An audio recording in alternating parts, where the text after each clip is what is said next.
మరి నిజంగానే ఊపర్ షేర్వాణి అందరు పరేషాన్ లాగా ఉన్నట్టు కనబడతా ఉంది అధ్యక్ష. ఇదంతా చూస్తుంటే గతంలో ఒక సినిమా గుర్తొస్తోంది అధ్యక్ష, అప్పుల అప్పారావు రొటేషన్ చక్రవర్తి సినిమాలు. అగో ఇప్పుడు ఈ సినిమాలు ఎందుకు యాదికి వస్తున్నాయో ఆ ముచ్చట కూడా చెప్పుర్రి సారు. ఈ రకంగానే ఈ రాష్ట్రాన్ని కేవలం రొటేషన్ చేయడానికి అప్పుల అప్పారావుగా ముఖ్యమంత్రి గారు మరి చేస్తున్నట్టుగానే కనబడతా ఉంది అధ్యక్ష. మరి సీఎం రేవంత్ సార్ ఇట్లా అప్పుల అప్పారావు లెక్క కానొచ్చేందుకు కారణం ఇవ్వాలంటారో కూడా చెప్పుర్రి సారు. దీనికి కారణం మొదటి ముద్దాయి టీఆర్ఎస్ ప్రభుత్వమే.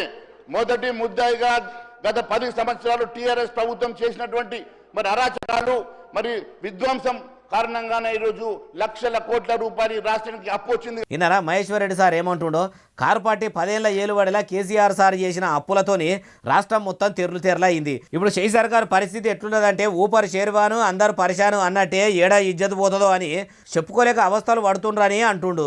అయ్యా ఎమ్మెల్యే గారు, మరి కారు పార్టీ ఏలుబడిలో కూడా మీ కమలం పువ్వు పార్టీ ఎమ్మెల్యేలు ఉన్నారు. అప్పుడు కూడా సెంటర్లో మీ కమలం పువ్వు పార్టీనే అధికారంలో ఉన్నది కాబట్టి అప్పటి సంది ఇప్పటిదాకా తెలివితోని తెలంగాణకు మీరు ఎంతగానో ఆమ్దాన్ని తెచ్చిర్రు.